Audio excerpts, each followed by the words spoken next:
A few years ago, my mate Luke and I decided to plan a bikepacking adventure from Port Douglas to Cooktown. In 2021, it became a reality. This is our story. We split the journey into 5 days, averaging 80 kilometres a day. We camped in Cape Tribulation, Bloomfield Beach Camp and the Lion's Den. This is Luke and I on the morning of our adventure at Port Douglas. The highlight of the trip was cycling through the Daintree rainforest and truly witnessing the amazing wildlife the Daintree rainforest has to offer, and of course all the amazing hill climbs. Here's a cassowary we spotted at our first river crossing.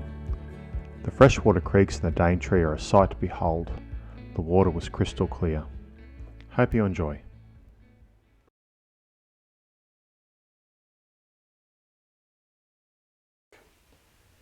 Our trip starts from Cape Tribulation Campground and we set out early in the morning to complete our 42 kilometre ride. The feature of the ride was the Bloomfield track, which is a four-wheel drive dirt road which basically starts from Cape Tribulation and extends all the way through to Wudjil. In this video you'll see a male cassowary, which is an endangered species, at the first creek crossing. This is a significant sighting as most people do not see this kind of species close up in the wild. You'll also get an understanding of the challenges of cycling the Bloomfield track with bikepacking gear, in particular the muddy terrain and the significant hill climbs.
Reaching the dirt road was a milestone in the trip, and at this stage we were looking forward to reaching the start of the Bloomfield track.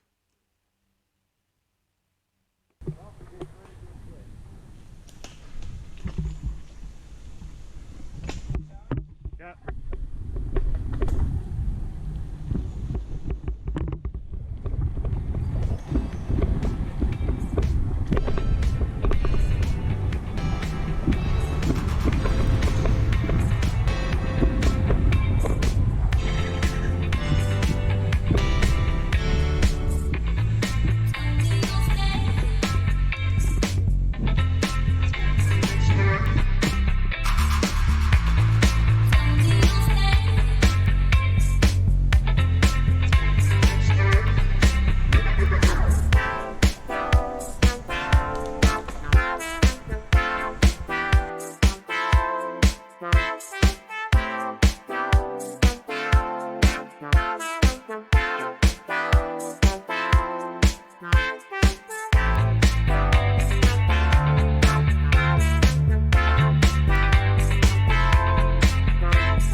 We did have pannier problems.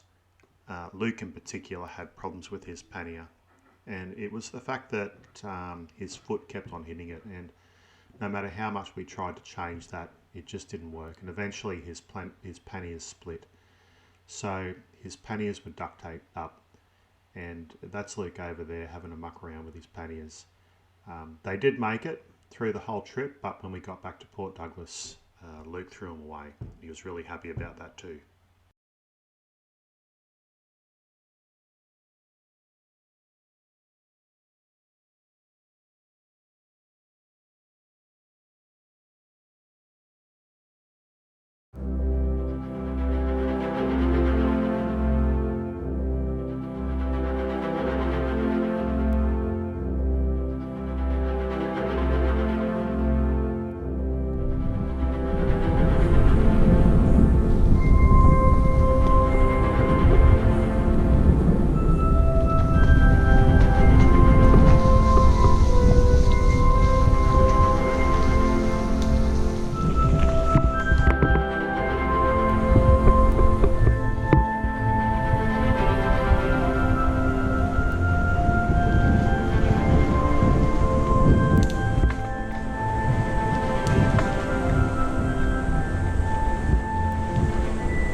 So we're about to reach the first creek crossing of the day.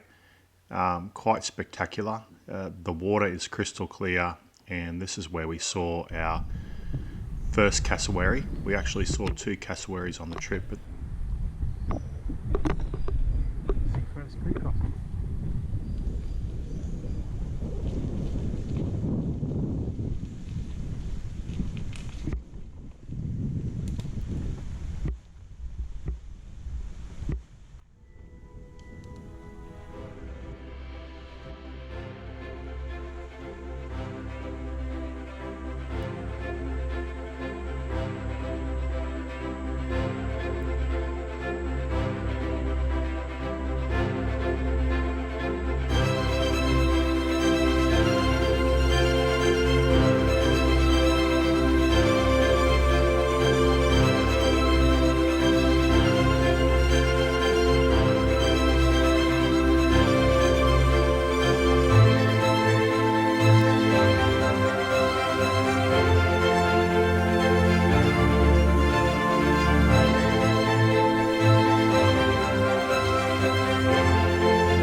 Yeah. Yeah. 100%? No. Oh, is he coming back? No.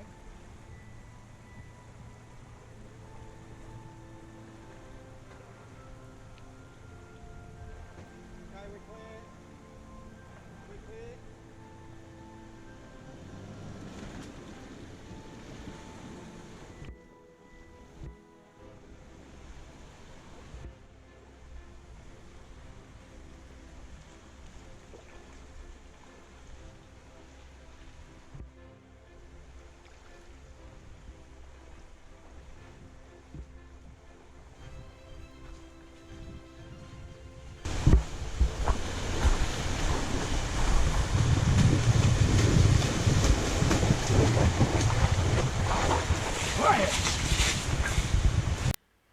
actually been to the Daintree before, but I've never ever seen a cassowary so close up. They truly are a spectacular species, and we were very lucky to spot this one. That is stunning. I don't really want to bring something like this to that. No.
My mate had a thing for insects, and he found a leaf grasshopper when he was mucking around with his panniers, so he wanted me to film it for him. You see all kinds of insects, and we also saw harlequin butterflies as well.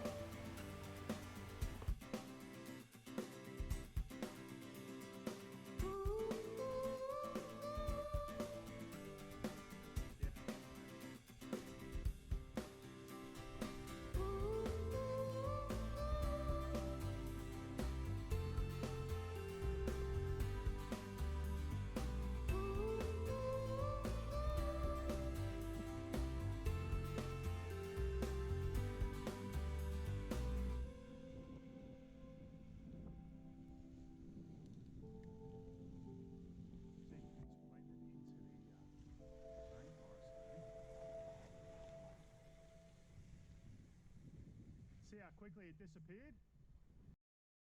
So this is the first hill climb that we encountered, and it was quite significant in terms of its elevation, 147 metres above sea level.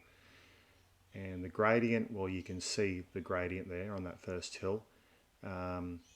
Extremely steep. In fact, it was so steep that they had to concrete portions of the hill because it was eroding, and we had to push our bikes 45 degrees up that hill. You'll see what I mean.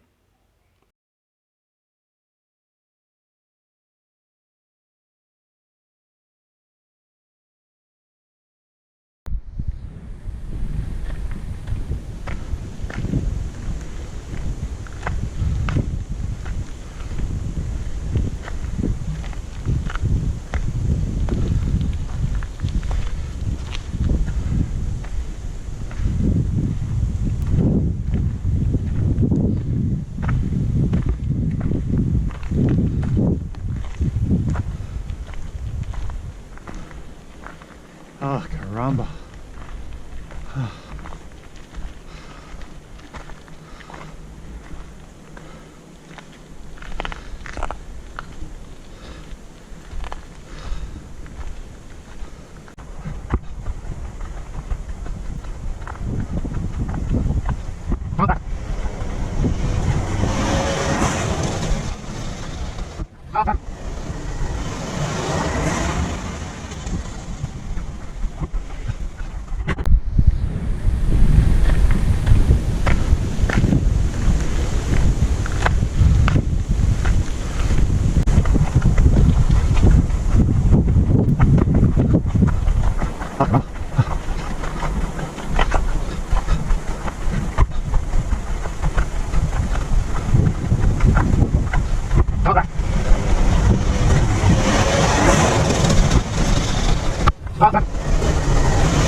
So after the first climb, I didn't think we would have another climb like the first climb, but unfortunately, as you can see on the side profile, we had a harder climb at the same kind of gradient, and it was really unbelievable. Walking up that hill, you could also hear how the four-wheel drives worked really hard to get up that hill.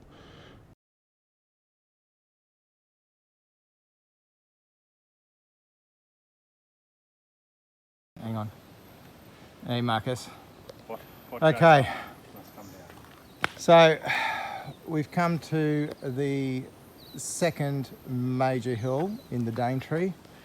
The camera's not going to do this justice, but if you can see the gradient there compared to the trees that are, or the middle tree that's growing straight up, this is a 31% grade.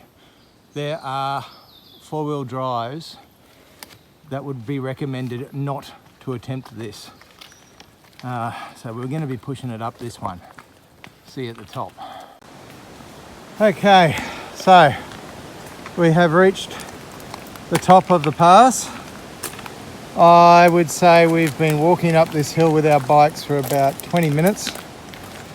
We actually had to start walking the bike sideways across the road and back again because of the steepness, because we were going to slip. You still can't see how steep this is, but seriously, I've seen slippery slides that aren't this steep. Okay, ciao for now. So eventually my GoPro ran out, but I'm at the Bloomfield River. It's truly a beautiful place. This picture coming up is my bike that my mate took after the ride. Actually, I think it was during the ride. There was just mud everywhere. And we eventually did make it through to the Bloomfield track. The Bloomfield beach camp. That's our cabin there. And they were hospitable as well. And this little section coming up is a little mishap with my pannier. Thank you. In the middle of the Daintree, and We've got luggage issues. here's Luke. And it is a rainforest, I suppose. And he's working on my bike because I've got this pannier that keeps on slipping. It's raining. Luke's lost the use of one of his panniers, and we've had to put the tent on the back of the bike, which is now getting soaked. I do believe that we'll probably get a cabin tonight if we can. We may well get a cabin. Because seriously, we do not want to be unpacking a wet tent. It's all part of the adventure, folks. All part of the adventure. We'll laugh about this soon. We had to pull off on the track. I've lost a water bottle from the back of my pannier. But besides that, all is well. Big dog out.